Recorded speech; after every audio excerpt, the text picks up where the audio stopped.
And we're going to be hearing the shofar a lot, growing stronger and stronger every single day. Very, very good thing, important thing to hear the shofar every single day. To hear that voice. And we said the shofar is here to wake us up. Like an alarm clock. Uru uru yishein misheinaschem. To wake up from whatever slumber that we've been in. And to arise and get up. And nowadays, we're walking around, but we're like sleeping. Like zombies, right? Like, what's the joke? You heard of the zombie joke? That the zombie went to the psychiatrist, and he was telling him, like, Doc, like in one of those chairs, the ones with like a lie-down chair. He's like lying back. He's like, "No, Doc, I don't know. I don't. Tell me, it's okay. Like, let's. Oh, I don't know. Like I'm having a lot of problems with stuff.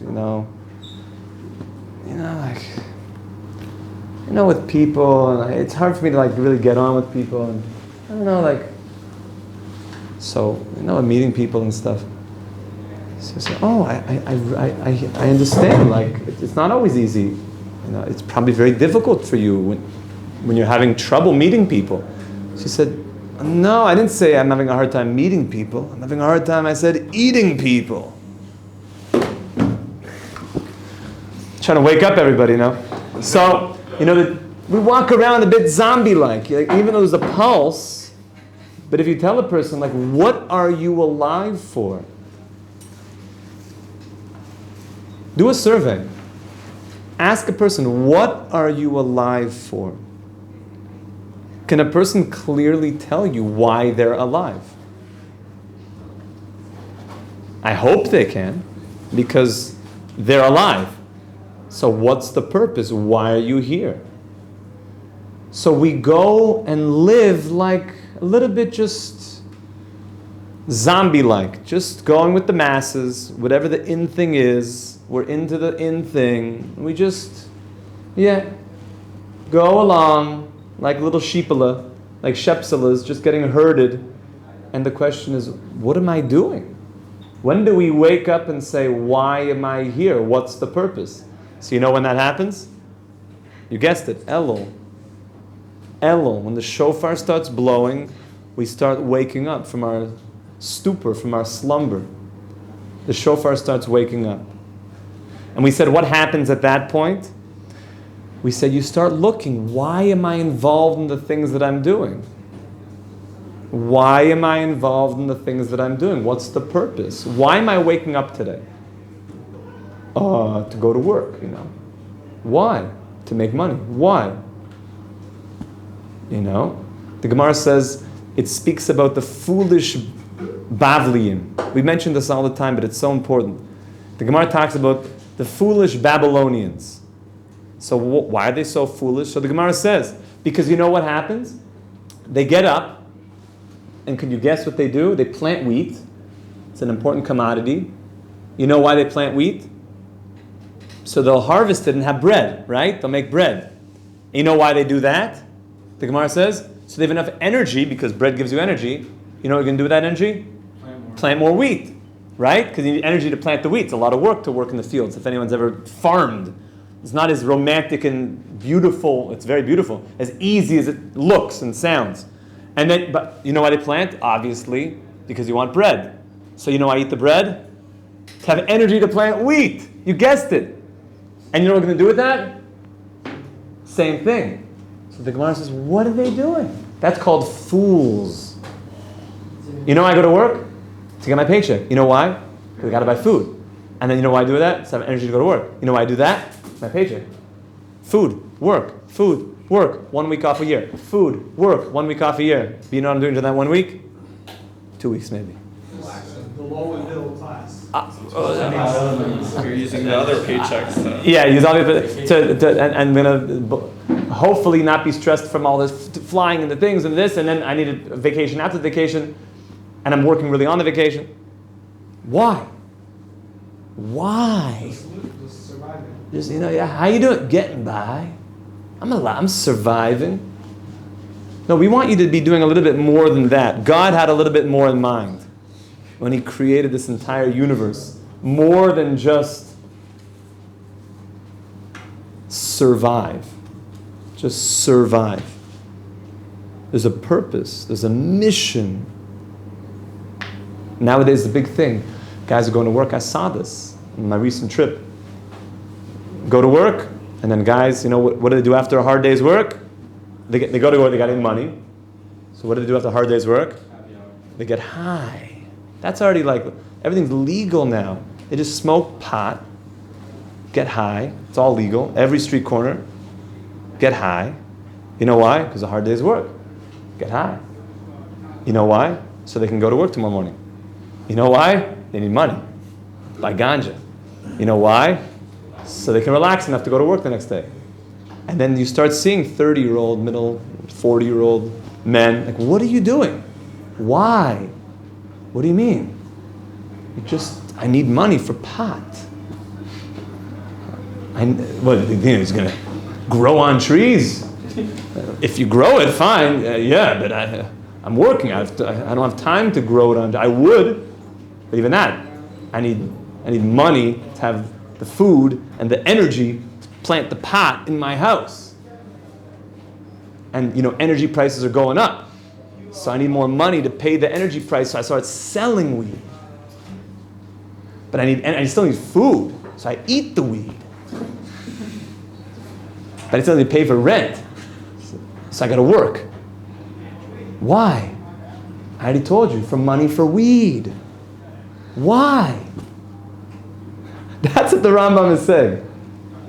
I just added a lot of weed into the Rambam, but that's really what he's saying. Rambam infused. Yeah, infused. Because the Torah is relevant to every generation. I'm just saying that now because it's all legal everywhere. And the discussion of why did God make weed is an important discussion.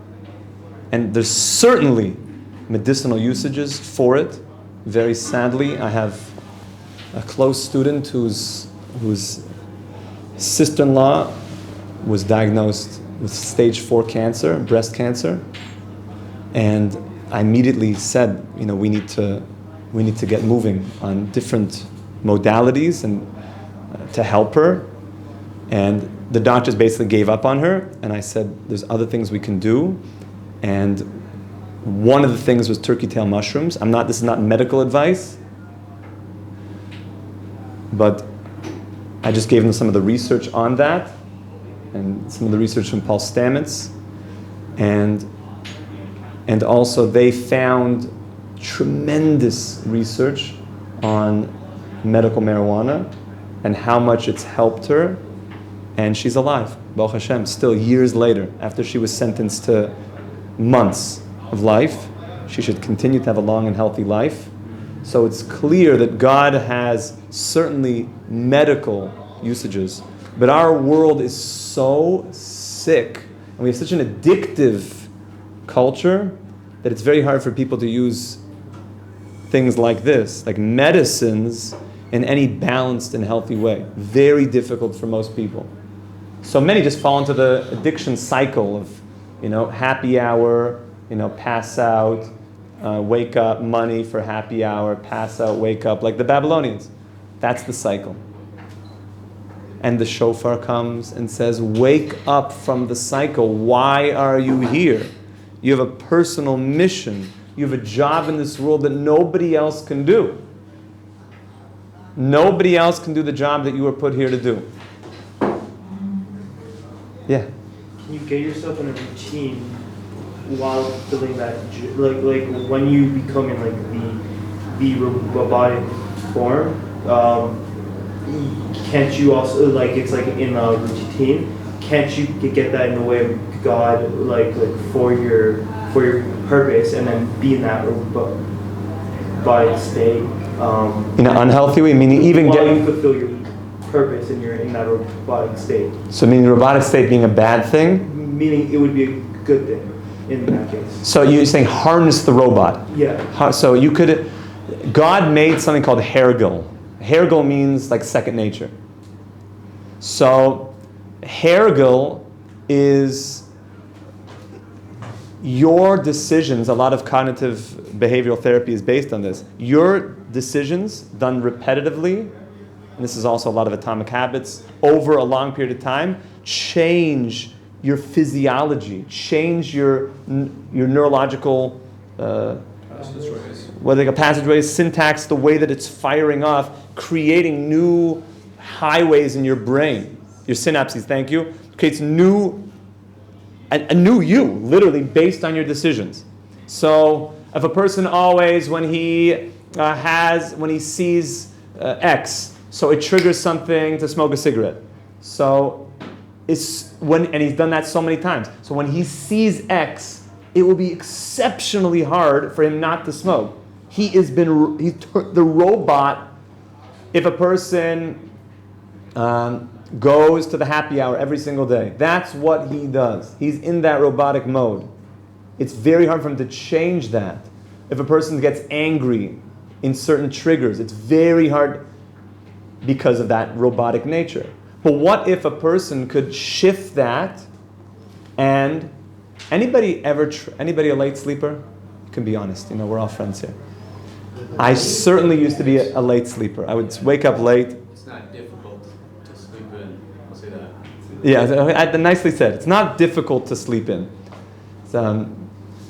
I also did for a very long time. I was a late sleeper. And I remember when I came to Israel, and I came to yeshiva, and I remember seeing everybody in the Beis Medrash for prayers, like in the morning. Like I was getting here, because I didn't want to miss breakfast. So they were finishing up. So I said, "Oh, it must be a holiday today. Like that's why everyone's here. Everyone's here for holiday prayers." And sure enough, the next day I came, and everyone was still there. I was like, "Oh, it's a holiday, amazing!" And the next day, I said, "Oh, they're like, no, it's Shachris. Oh, it's like a holiday every day. Every day is a holiday here. It's amazing. Every day." So yeah, they said, yeah, we actually wake up early every day to pray. And I was like, wow, I think I want to make some moves on that. Now, who has ever experienced breaking being a late waker-upper and gone on a bit of a streak? 1 day, 2 day, 3 day, 4 day. And what happens after you get to a certain number? Is it difficult anymore? You can't stop waking up. You can't stop waking up because you've created new neural synapses. Synapses, thank you. Thank you. I knew it's something along those lines. Synapses. New neural synapses that is creating new highways and passageways in your brain. It'll be hard for you to wake up late.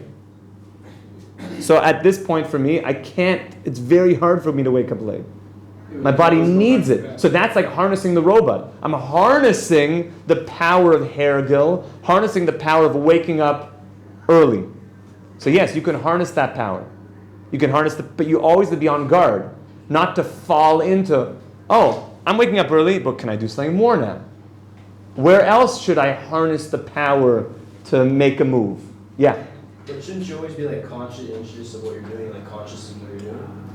Yes, you should always be aware and thankful. God, I'm able to wake up. Also see the progress you've made. I went from X number of years not being able to wake up, and now I am able to wake up. And appreciate that. To appreciate that shift.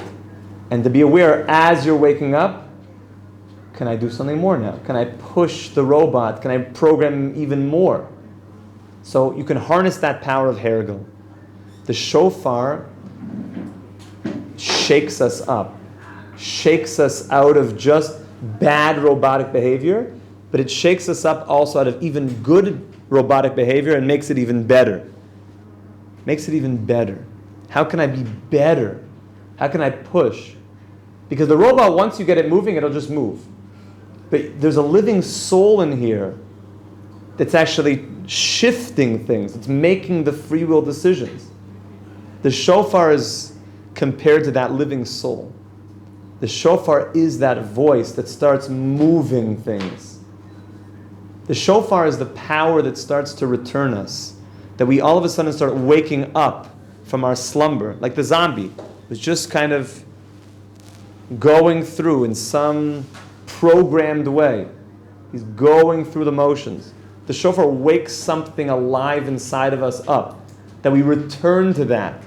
So the Sfarim say an amazing thing. They say, when you, God forbid, a child gets lost in an amusement park, so it's scary, So how do you bring back the child? You go to the park. So you go to the officers in charge, and generally though, what the next step is they take you to some booth, and you take out a shofar. They take you to some booth, and you make a loud noise. Johnny, your parents are looking for you. Johnny, come to the police booth in Itchy and Scratchy Park. Now, your parents are looking for you. A loud boom. I just had this vision because of an old Simpsons episode. I was saying Yeah, oh yeah, that's what it was? I just remember there was remember where we parked?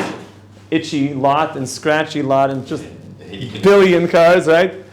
I always say to people, if we knew Mishnayos, the way Baal Peh, the way that things stay in your mind, talk about old neural pathways and how tshuva is that things get in there deep.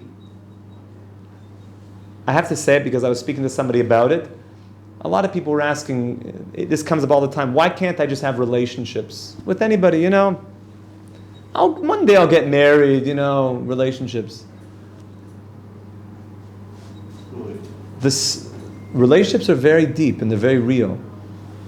You want to be careful before that those relationships, they're going in a very deep place. A very, very deep place. They make imprints, right? They make imprints inside of us.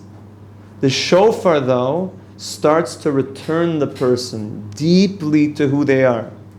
That's why the cry out for the child, it's amazing. It's like a shofar blast.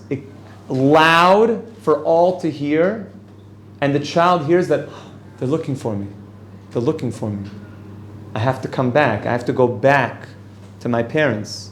When the shofar blasts, your soul inside of you is going to say, I have to go back. I have to return. I have to get back. So I wanted just today to blow the shofar for a minute, that people can hear. B'siyat d'shmaya. Sometimes people don't hear it in the morning because, like we said, it's early, after Shachris. So we're just going to blow a couple times that people can allow, because we're learning about the shofar, that it just sinks in a little bit deeper, okay? Oh, it's going right to my ear. Okay. This is like korbanos here. Okay, so we're going to do a tekiah. We'll speak more about this next time. Shvarim, trua, tekiah, a tashrat, okay? And then a tashat, and then a tarat. And allow now, as we're about to do the tekiyas and the kailas, of closing your eyes and hearing this wake up of whatever I've been involved in, and whatever part of me has gotten lost into robotic stuff in this world. I want to come home. I want to come home.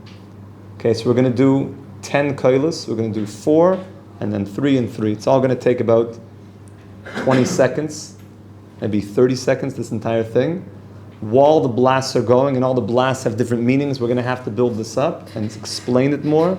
At this point, though, taking everything we've talked about, how these are blasts that are going to wake us up and bring back the lost souls, like we mentioned, from all the nations of the world, and like the wheat kernels that need to be gathered in, and a child in an amusement park that's coming home, and us being woken up like an alarm clock. This is now the time that we're waking up as we're getting ready for the big day, the big coronation of the big king. Okay? So close your eyes and just allow your child within to hear his voice on the loudspeaker. And now he's going to come home.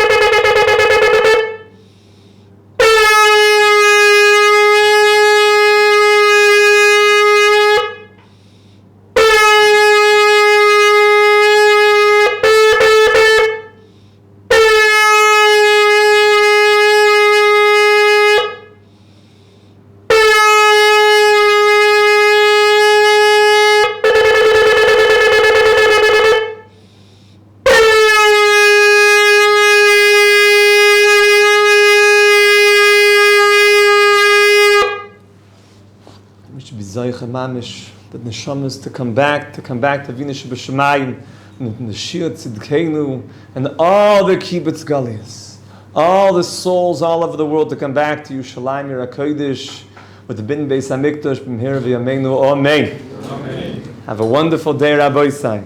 Kol Tuv. Let's get that big Mashiach shofar today. The Siyat D'Shmai.